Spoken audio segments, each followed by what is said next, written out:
Hey, we're live. Welcome, everybody. It is 9 o'clock, and we are doing a webcast for you today called Let's Talk Taxes. Nothing more exciting. Man, you get up early in the morning. What I want to do, I want to talk about taxes. Yeah, this is usually how I put my wife to sleep at night. I talk taxes. So.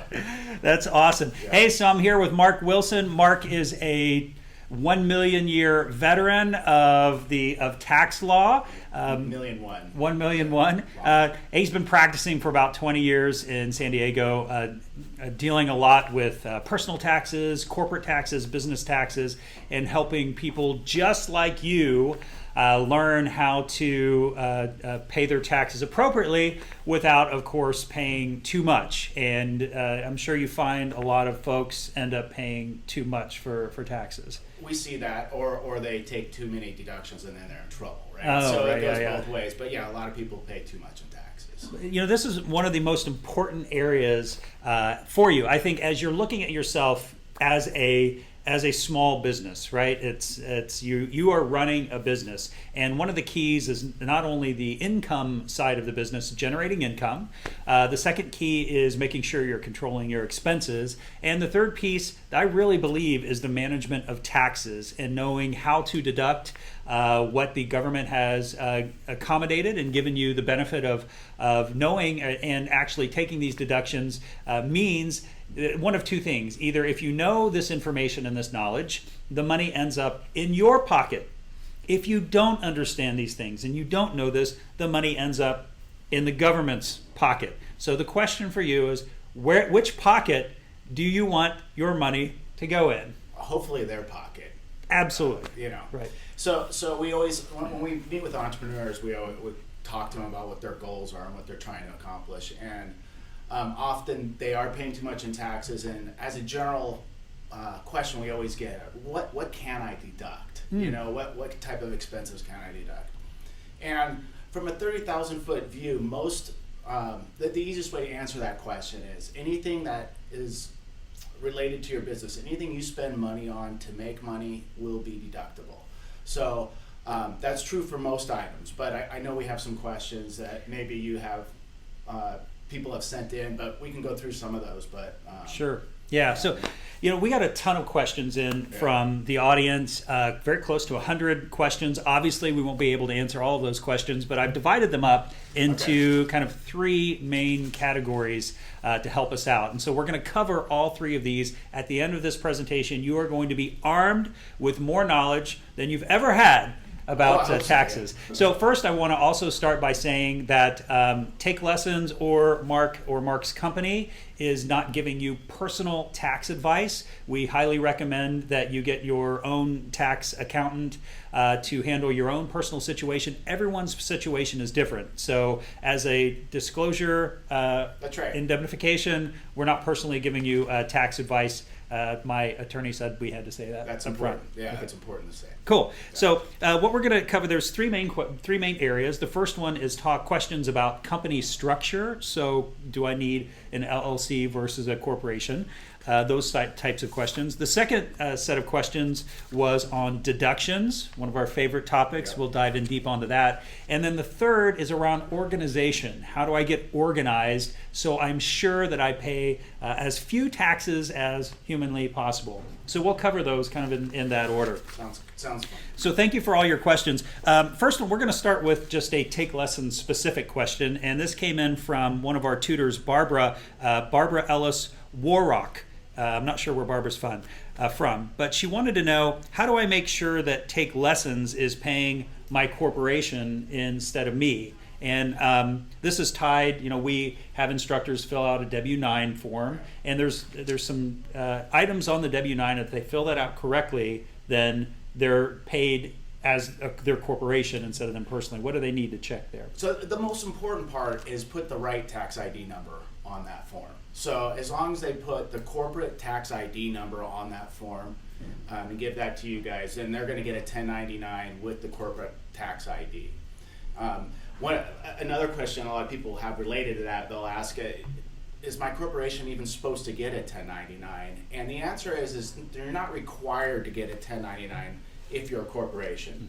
However, it doesn't hurt if you do. So a lot of companies, normal practice, best practice is they'll send out 1099s to everybody that they cut a check to over $600, and they'll send out a 1099. So if you're a corporation, just make sure you get the right tax ID number on your form when you fill it out and send it in to you guys. And that's normally called an EIN, Or EIN number. Yeah, your ERN or tax ID number. Yep. Perfect. So, Okay.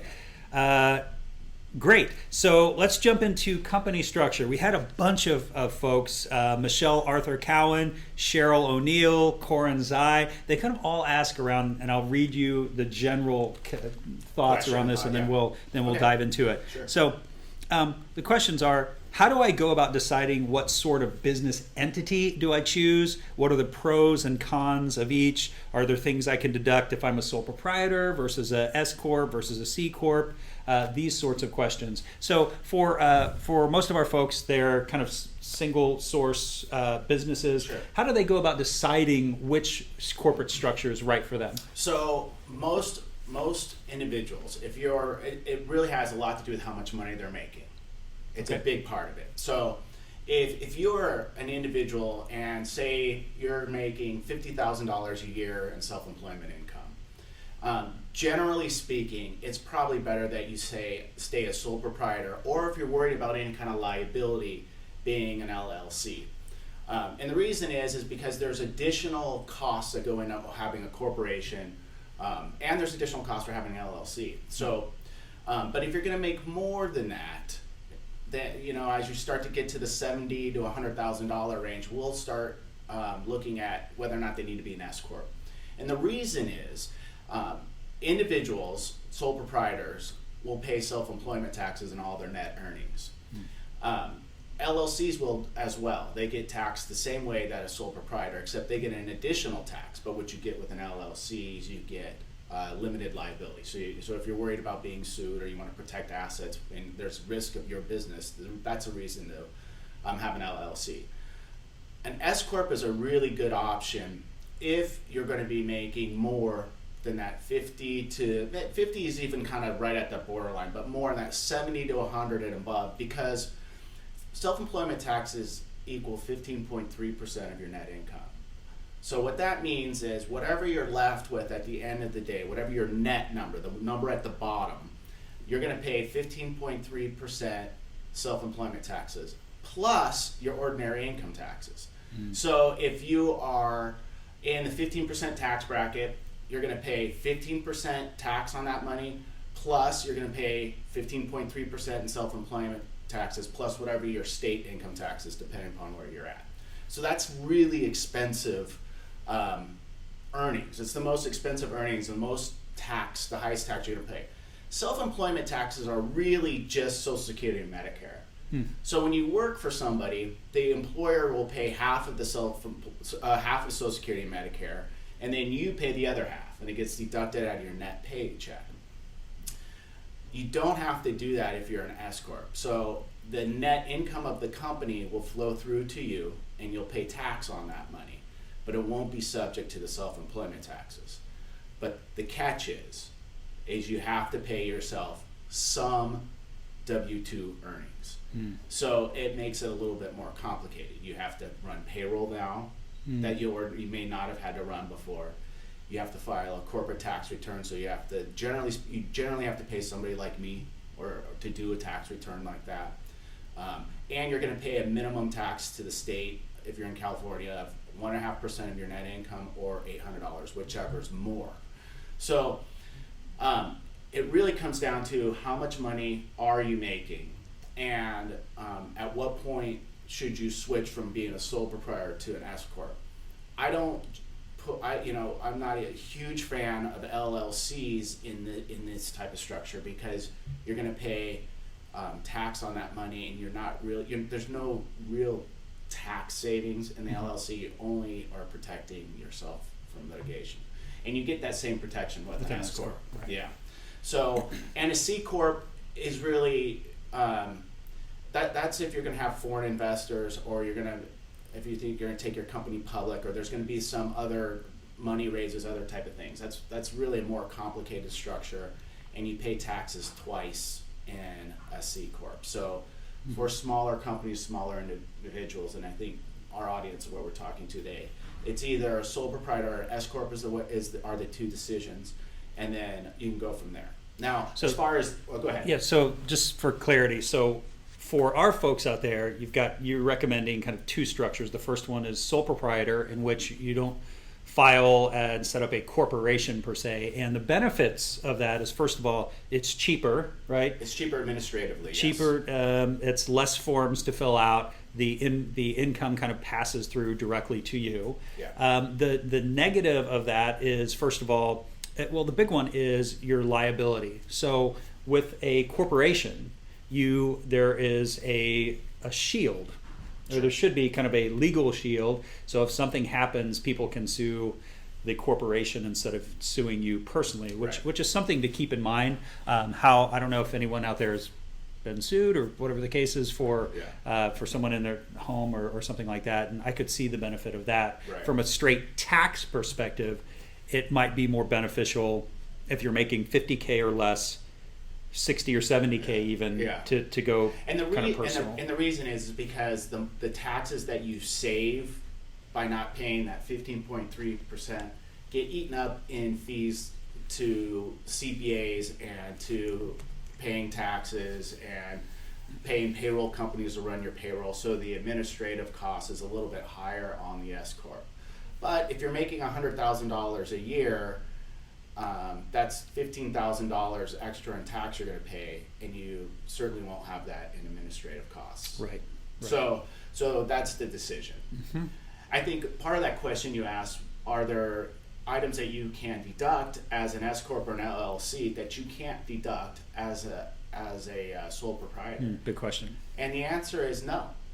If it's deductible from one entity, it's deductible for another entity. And so businesses can deduct pretty much the same across the board, regardless of the entity structure. That's a common misconception, that if I can deduct more if I'm a corporation versus if I'm a sole proprietor. So we hear that a lot, but that's good information. Yeah. So, that takes us to our second topic. First of all, Maria, are there any questions so far on that particular topic? There is a question from Gio. Is there any sort of litigation that we as lesson instructors should be worried about? Oh, that's a great question. I'd answer that by saying talk to your attorney. Talk to your attorney, right? Yeah. So anybody could, that's a really difficult question to answer because, people can sue you for anything that they feel like suing you for. But, I don't know if you're in an environment that's super risky right. for that. So. Yeah, I mean, obviously you want to make sure if you're running your own studio that you don't have things laying around on the floor so people can trip on them, these sorts of activities. Run a good business would be the best thing, and protect, obviously have your own liability insurance. I think most liability in those and the service related work usually comes down to billing. People don't want to pay a bill or there's something, and usually can deal with that without attorneys most of the time. Right. Yep. But anyway, for protecting assets, that's a decision that I think the viewers have to make Sure. themselves. Yeah. Sure. Okay, so you talked a little bit about deductions, Mark, and this was the area where we got the most questions.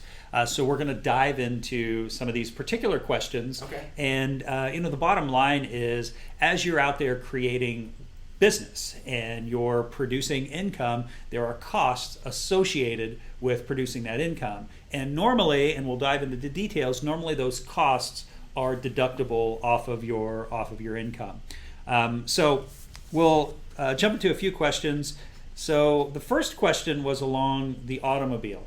So Rosita, Ori, Varan, Patrick, a bunch of people had asked questions about car. So let me read through a few of these, and then we can jump into car deductions. If I'm a 1099 contractor, which is what we are here at Take Lessons, can I write off gas when traveling to a student's home to teach? How do I figure out mileage to and from a client's home? Can I write off part of my car payment? What about insurance? What if I wash my car? Anything to do with automobile? How do you normally advise clients? Okay, So automobile is a special type of deduction. So there are special rules associated with automobile deduction. So the IRS and California adopts their rule, says that you need to have a mileage log to take a deduction. And if you're driving your personal car for work, then the mileage that you track is going to be the source of allowing you to take that deduction. So you're supposed to keep a mileage log.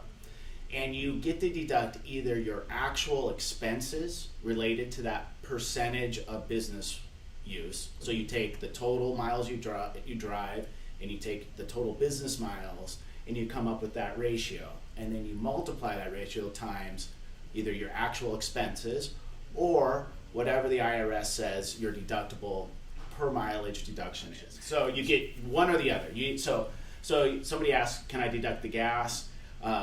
The portion that is for business use, you would take your total expenses for all your gas per year, okay, and then you would multiply that ratio times that, or you take the IRS deductible allowable per miles you get to deduct. So am I explaining that right? I Yes. think I got confusing there, but No. In fact, let me grab a board. I'm going to write this out. Yeah. Just for our audience members. Look at this. We're going whiteboard on you. boom. Let me get out of the way. Okay, so I want to make sure our folks understand this. This is pretty good. Maria, make sure that you can see my writing on this, okay? So let's say I drive 1,000 miles during the year. Yep. Can you see that? 1,000 or no? You know, if you can't, that's okay. Maybe I can just talk about it. You might need to make it darker. Okay. We're going to make it bigger. So There we go. So I drove 1,000 miles. Now, out of this 1,000 miles, half of the time I was using the car to go back and forth to clients. So I have 500 miles that I've used to drive back and forth to clients to go teach them. Correct. So what this means is that basically half of my car was used Right. in business expense, right? Right. So that equals 50%. 50%. What that means then is if I have spent $100 on gas, I can deduct 50% of that, or $50 off of my taxes. Perfect. And auto insurance or car wash or washes, anything like that at all. repairs and maintenance, Got it. your vehicle registration, all Got of it. that. So this is why it's really important to keep the auto logs, because if you're using your car 60% of the time or 50% of the time or 100% of the time for business, all of those expenses, in accordance with the percentages, can get written off against your income. So every year I have clients come in, and what they'll say is, I'll say, okay, well, how many miles did you drive last year as a deduction? And they always tell me this.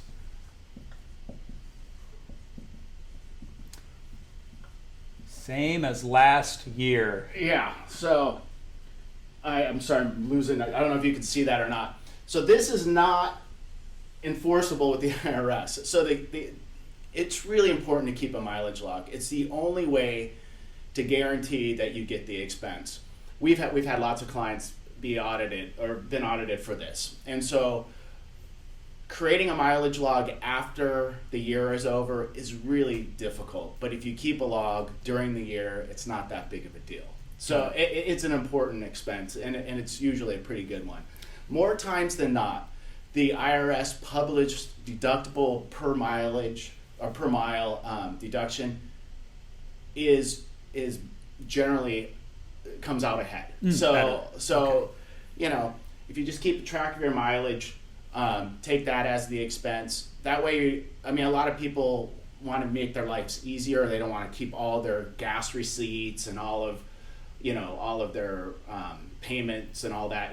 If you just keep a mileage log, and you can take that against whatever the IRS published rate is. I think it's right around 32 cents. And Mark, if I'm not mistaken, the big key, like you've said, and it's very important, keep the mileage log, right? And as long as you have done that, then at the end of the year, you can work with your professional tax advisor, and they can take a look at your expenses. They can take a look at what the IRS allows, and then guide you on which path to choose. That's right. Okay, got it. Cool. All right. And John mentions that there is software and smartphone apps that you'd be able to keep track of that mileage. Yeah. Great. Does he have a particular app that he recommends? He said he does not, but I'm sure we can find one in the App Store. Oh yeah, so just go to the App Store, find mileage log or auto mileage log or something like that, and I'm sure we or can if you find keep, something like that. If you keep a calendar, even your, I'd say if you keep an electronic calendar, you can put the mileage log on that calendar, and that will, what's nice about that, it tells you who you met with, and so you have additional backup for that. And then I would print those out at the end of the year and keep them in a PDF, because sometimes our digital calendars get destroyed or you upgrade your computer and that historical information goes away. But that's another good source. If you do get audited, the IRS will try to test the reasonableness of the miles, and what they'll do is look at some of your maintenance receipts to see how many miles you drove between oil changes and other things. So if you're worried about it, that's an additional step to kind of good protect point. yourself. Yeah. Good point. And who gave that recommendation? Was it John? John mentioned the John the who? app. John Ebro. John, thank you. You will be sent a pair of these handy dandy, unbelievable TakeLessons sunglasses for your help. Thank you. All right, next question. Sure. There are 2 recommendations for apps also. TripLog for Android, if anyone has an Android phone, and then Mile IQ, doesn't say which system that's on. So it's TripLog for Android. For Android. If you're on an Android phone, look up TripLog, and Mile IQ. Mile IQ for potentially both platforms. Yep. And then Heather would like to know what about the cost of purchasing a car when it comes to deductions. So if you're purchasing a car, it's the same story. So if it's 100% going to be for work, you can deduct the purchase price up to 20 under Section 179, which has not been extended. Up until 2014, you could have deducted up to $500,000 worth of major purchases. That's an expensive car. Yeah, well, it wasn't just the car. There are special rules for cars, but it's not that high this year. But yes, if you purchase a car, you can deduct that, and it's generally over 5 years. So whatever your purchase price is, you take it over 5 years. If it's 100% for work, if it's not 100% for work, you're going to still need the mileage, and you'll have to use the ratio to determine the deductible portion, and it will be measured on an annual basis. Got it. So let me ask one question for clarity purposes around automobiles. There's a difference between buying the car and leasing the car. And my understanding, correct me if I'm wrong, is that if you're leasing the car, then that is an expense because you don't own the vehicle, and then those ratios that we wrote earlier on the board would apply. If I'm using that car 50% of the time for business, I write off 50% of my lease payment as a deduction. Or the mileage deduction, mileage. whichever's higher. Whichever's higher. Yeah. Choose the higher one. Yeah, and if you're purchasing the car and you're financing it, then the interest would be the deductible portion, not the principal portion of those payments. Right. Got it. So.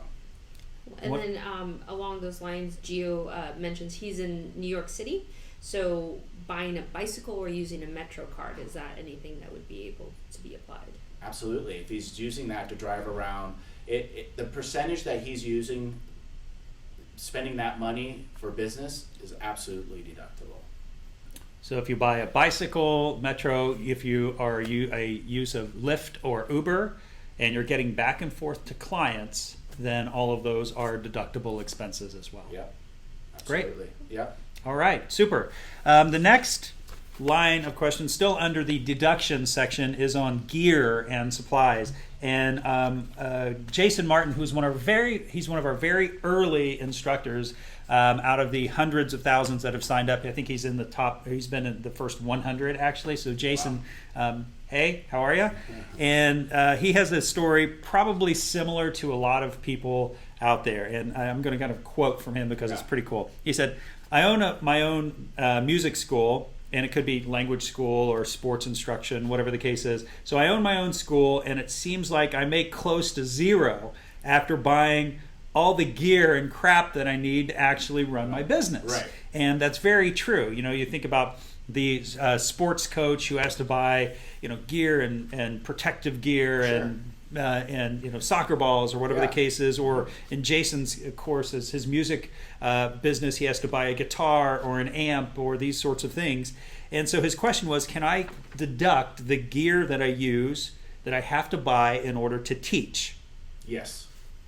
There you go. Absolutely. Perfect. So you can deduct it. And the answer, so back to what I said, Section 179. So that Section 179 is a special rule that says if you're buying equipment that has longer than 1 year useful life, that you can deduct the full amount of that purchase in the year that you buy it.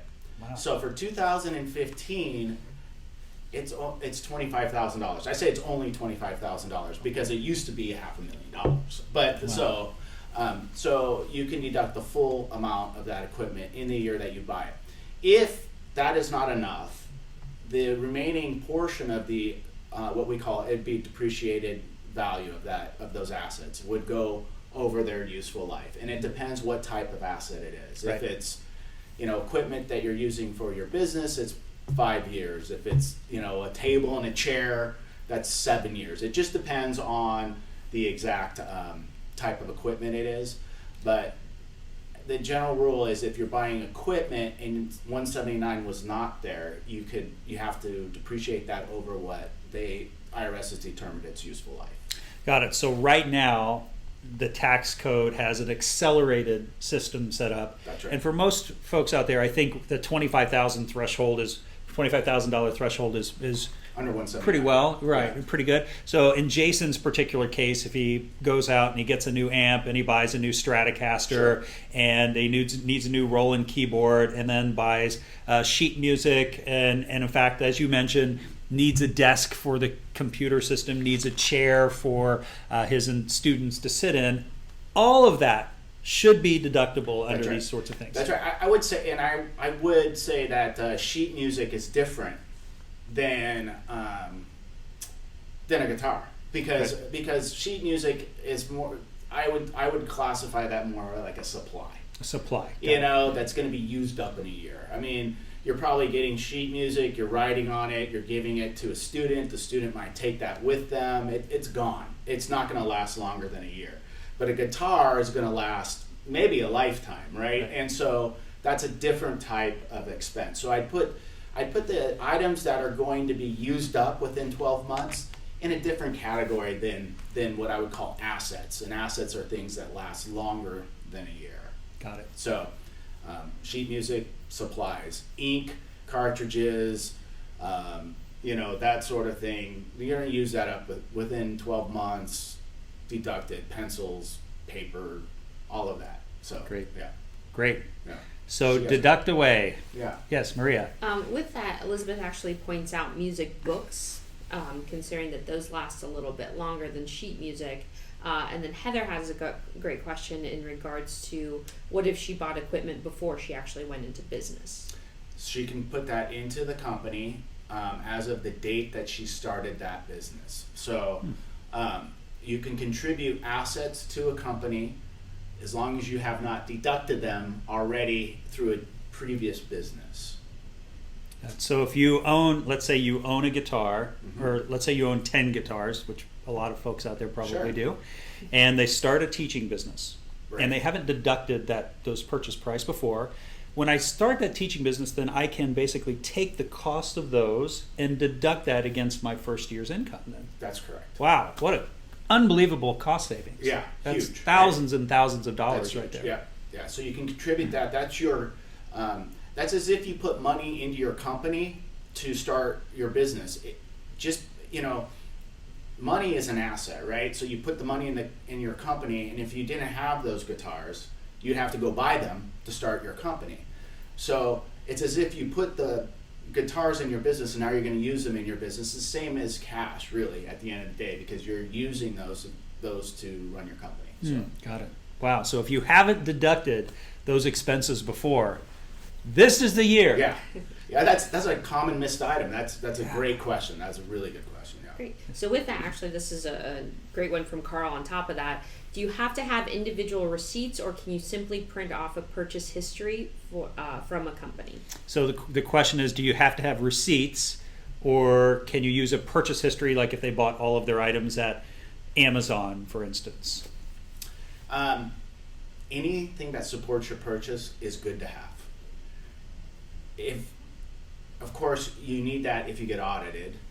The IRS will take testimony, and they'll measure whether or not it's reasonable also. And so, best case scenario, you have backup either from Amazon or a receipt. If you don't, we've had audits before where a client might not have receipts, but we take pictures. Say, these things didn't just appear. They spent the money, they paid cash, they don't have any receipts of it, and that has worked. I won't say it always works, but it can work. So I was talking to a friend along those lines, just about, I was explaining our tax talk here, Yeah. and we were talking about the receipts, and he said, well, yeah, I was going to write off this item, I think it was actually a keyboard, and I lost the receipt, so I didn't. And I think that's a common misconception, that is, if you don't have a receipt, you can't write it off. Yeah, that's not true. And it's not true, right? Right. I mean, it's basically helps with proof in case you get audited, Right. but one doesn't precede the other with respect to having to write it off. That's right. So, if you're spending money for your business, you spent the money, then deduct it. I mean, you should deduct it, and then if you do get audited, then and the IRS refuses to accept it, then you're just going to pay a little bit more in taxes, and that's, You're not going to jail. You're not going over to it. jail. You Right. don't go to jail. You just Lose the deduction. you lose the deduction. So yeah, and you might have to pay some interest, but Right. Okay, great. yeah. Next, under gear and supplies, Heather, Patrick, and Jesse, and a few other folks asked about cell phones and these sorts of items and phone bills. So the question, my husband and I share a cell phone bill, but we have separate phones, and approximately 25% of my usage of my cell phone is for my teaching business. Can I deduct that percentage off of my phone bill as a business expense? Absolutely. So, and you want to document your method for why you took the deduction, and if you, which is a tough one, right? Because you're not keeping call logs, because that's would take a lot of work, right? So, like I said, the IRS will take testimony. They will measure whether or not it's reasonable or not. Right. And I don't know about you, I don't even have a home phone anymore. No, I I have don't a even cell have one. phone, right? I have a cell phone that I use. The vast majority of that is either is with clients or my wife. Those Right. are the that's what I use my phone for. Right. So yeah, they will accept that. Okay, Yeah. great. What about the internet? So a lot of our instructors are teaching online now, and in fact, close to half of our instructors teach online. Obviously, you need an internet setup. They have to buy a microphone or a camera. What about internet expenses? Internet expenses are also deductible if you're Great. using it for work. You do need to be careful. I mean, it's an item that the IRS will look at if they think that you're taking 100% of it and it's at your home, and they know everybody goes on the internet for personal use. So at our firm, we will ask how much are they spending on their internet, and when we get an idea of how much time they use it for work versus personal, and then we take a position. And sometimes in taxes, you just have to take a position, and that might be 75% of their time they're on the internet for work. We take 75% of their internet cost as a deduction. So it sounds like what you're saying is be reasonable Be with reasonable. those sorts of Be expenses. reasonable, and usually the internet is not a massive deduction, so it's not a big risk item because of that. But cumulatively, and we can talk about risk later on some of these expenses, but you sometimes just have to take a position. Right, And- makes sense. Yeah. Question, Maria? Yeah, Barbara has a great question along with this. Do the expenses have to be from the actual business account, or can they be from various credit cards that are personal? Love that question. Okay, so the answer is it doesn't have to be through the business account, but we recommend always, if you're paying for any business items through your personal account, that you create an expense report as if you worked for a company. So you can detail what those expenses were and attach a receipt, and then make it so as if you're reimbursing yourself. And the reason is you know, we always recommend that people that are self-employed have a separate bank account. More times than not, they don't. Especially a small sole proprietor, they'll just kind of mix it all together, which makes it difficult for accounting purposes, and also allows, if you do get audited, the IRS to go ahead and look through all your personal expenses. And so, so I recommend having a separate account for that, and it's better to pay it through your business account, but it doesn't make it not deductible if you pay it from your personal account. So let's dive in. So at the very base level, if we have folks that are just sole proprietors, they own a small tutoring company, it's just them, you'd recommend that they set up a business account, and in order to do that, they may or may not need a business license from the city. Correct. Right? Sometimes you don't even need one. You just go to the bank and say, I'm setting up, in this case, Mark Wilson Tutoring Company, and set up a separate account with your bank, and then any business expenses you have through there, just run them through that. And if you have something on your personal account, then expense back just like you would regularly, and have your business account pay yourself back. But the more you can separate those two, the easier your life becomes at the end of the year, and also the cheaper your cost to your accountant is, because there's less work for them to do. If and less headache for them personally, right? Exactly. Because it's all in one spot. I guess I'll anticipate another question that they might have is, if they have the business account and they're just starting, how do they get the money back, right? So they all the money is going into the business account, and then they are paying their expenses, and then at the end of the day they have what's left over, right? You just write that check to yourself and then put it in your personal account. It's you know, just whatever's left over, and that would be called a distribution, and that just goes to the business owner. The distributions are not deductible. Got it. Darn it. Okay. So the last line of question on deductions is about home or rent, the place where you live.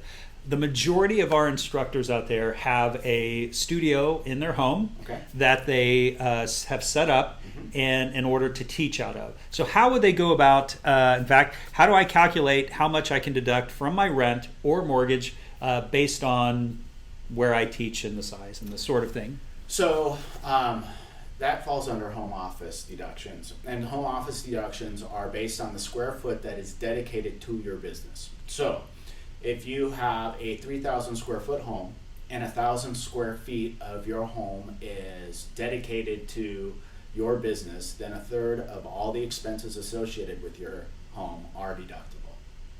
Wow. Okay. So 3,000 square foot home, big home. You get 1,000 square foot studio, awesome size studio. So that means a third of my rent is marked off, a third of my utilities, a third of my home insurance, third, if I have a mortgage, a third of the interest that I pay is all deductible against the income associated with that business. That's correct. And the way home office works, it will create an expense, and it will go over to your Schedule C, which is where a sole proprietor files their tax return. And it won't allow a loss. It won't make your net income as a net loss. It only will bring it to zero. So, so a lot of times those expenses are much higher than what the business income is going to be. Right. So simply with the home office, you can wipe out your net income often, and not pay any tax. Yeah, that's the important point. When he says wipe out your net income, you're still earning income, but your tax liability literally drops to a big fat zero. Zero. Nothing. How would you like to donut? Pay donut? That would be pretty cool, right? Yeah. So there's ways that's why when I go back, when I talked at the very beginning, 3 parts of your business: income, expense, and then the third category is really understanding and working with a professional on taxes, because it can make a world of difference of how much money ends up in your bank account. It's really important. Yep, it's important. Okay. Yes, another question. We have a few questions on the studio. So Heather asks, doesn't qualifying utilities as a business expense require the structure to be physically separate from the house? No. So the total utility expenses would go on the same form.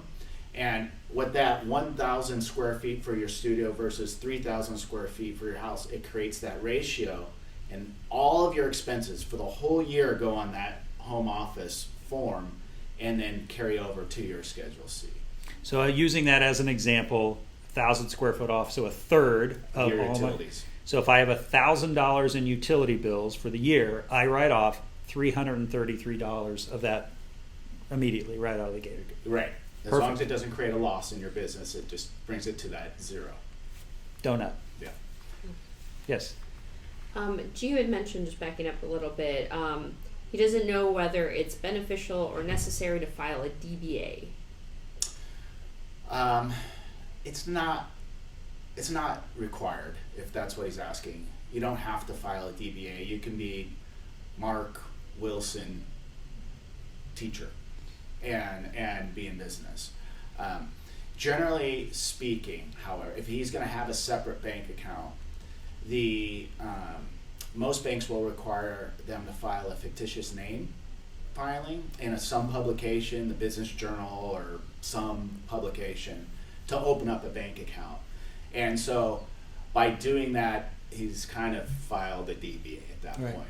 So, And if I'm not mistaken, it could be each city or each state certainly has their own rules around this particular piece, and you Yeah. have to look at your particular city and state to have Right. the correct answer to that. that's true. That's same with business license. I think you alluded to that earlier.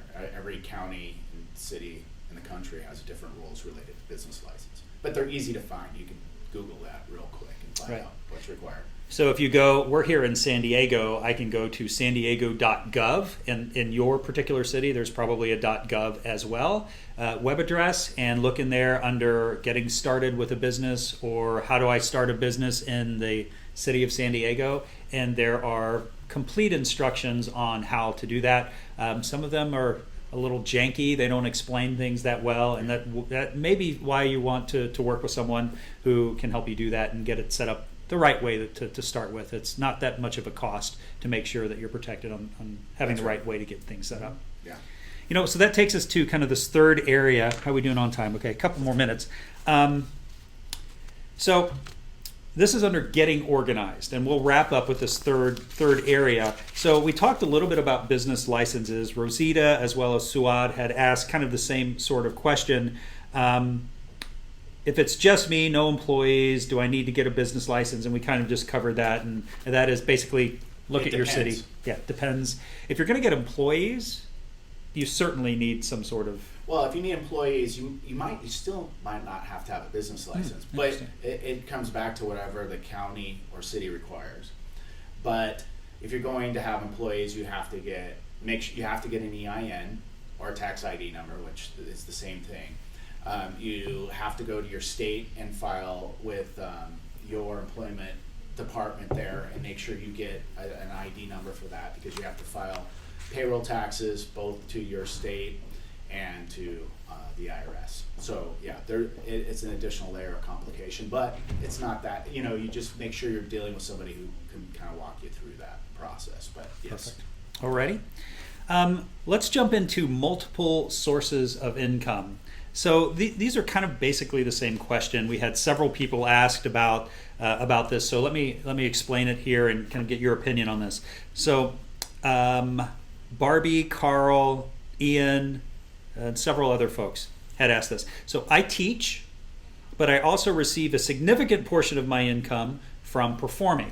Or if you think about coaching, I teach, but I also, play on a certain team that earns income. Do I need special preparation since I have two sources of income? Can I combine the income, or do I have to have two different businesses because I have two different sorts of income? What do you think about that? I don't think you have to, as long as the type of income is similar. So what I mean by that, you can't combine rental income with teaching income. Those are two different types of income. Rental income it's taxed differently than your what we call earned income. I don't want to get too complicated, but that's earned income. Rental income is passive income, so they're treated differently for tax purposes. So anything that you are earning that is not a W-2, you could put on the same form. So anything you get a 1099 for, you could put that on your Schedule C, and you could file one Schedule C, and you can say that you do different things. For example, we're a CPA firm. We do audit work, we do tax work, we do consulting work, we do accounting work. We don't file different entities for each one of those services. They're all somewhat related. If you're teaching and you are tutoring and you're doing private, consulting related to your particular business, then I don't see why you would have to have multiple Schedule Cs for that. So using that example out there, I'll just use me as a proxy for this. So I could have Stephen Cox Professional, and that's the name of my business, of which I teach, and I derive a certain amount of income for that. I also consult with a company along the same lines of whatever I'm teaching. That could be considered income. And I go and I play gigs at night. Yeah. And all of that has to do with my professionalism, my artistry as a musician or as a tutor or whatever the case that is. So instead of having to set up all of these different entities and separate all of this, you can call that all a part of one business, and all of that just simplifies your life times X. It's right. great. And so if you get 10 1099s for that, right? So you're getting 1099s from all these various entities that you're providing the services for. As long as the total amount of gross income, that means the sum of all of those 1099s and any income that you don't get in on 10, as long as that number is larger than all the 1099s you get on your Schedule C sole proprietor tax return, then you're fine. Okay, good. If it's less, then you're going to get a letter from the IRS asking why you have unreported income. Right. So make sure you report that income first and foremost. Right. Yeah, if you get a 1099, it goes on your taxes, no question about it. Right. That's the way it should work. Right. Absolutely. And even if you don't get a 1099, you're supposed to report the income. Yes.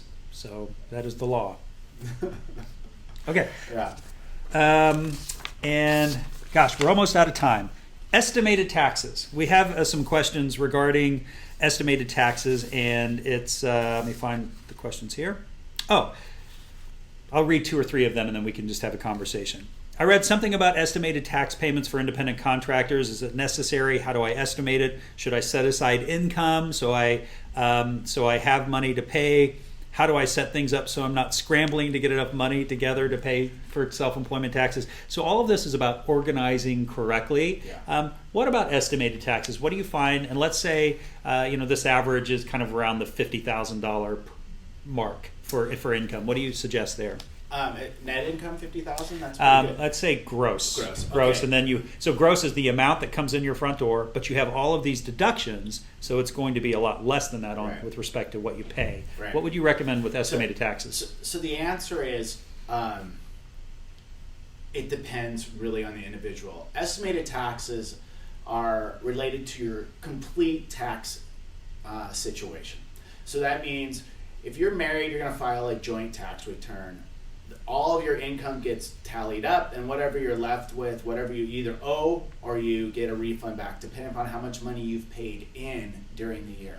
And that's really what we're talking about here, is how much money have you paid in during the year to cover what your tax liability is when you actually go to file your tax return. And we're in our tax system, they have a system called pay as you go. So the IRS wants you to pay taxes as you earn it during the year. They don't want you to owe a bunch of money at the end of the year because they have learned that they don't get it all the time. And so what they will do is if you do owe too much money, they will penalize you and they will add interest to the money that you owe. So if you're a sole proprietor, you're supposed to make estimated tax payments on a quarterly basis. which the quarterly due dates are they're not completely intuitive. So the first quarter estimates, for example, are due April 15th. But the second quarter is due June 15th, before the quarter's over. And then the third quarter is due September 15th, before the quarter is over. But then the fourth quarter isn't due until January of the following year. So The IRS is so clear. It's wonderful, isn't it? It's at least they're consistently inconsistent.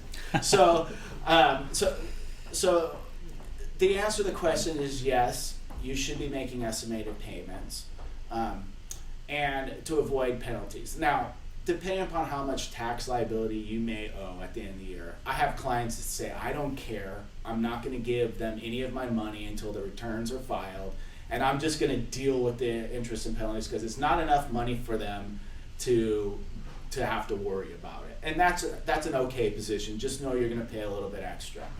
If you want to get to the right number, then you need to be either good at filing tax returns and being able to estimate where you're going to end up during the year, or you need to hire a tax professional to do those estimates for you so you can know how much you're supposed to pay in. If you pay in at least as much as you owed in the prior, if your total taxes, not owed, if your total tax liability was $5,000 for 2014, and you've paid in at least $5,000 for 2015, thank you, then you'll be fine on having no penalties, as long as you paid it throughout the year. So it's a what I call a quick question that isn't always a quick answer, because Right. we have to really know everybody's individual situation. So it sounds like the correct answer for that as well is this is where it really pays to work with someone year after year on your 'cause particular then they tax really know. situation.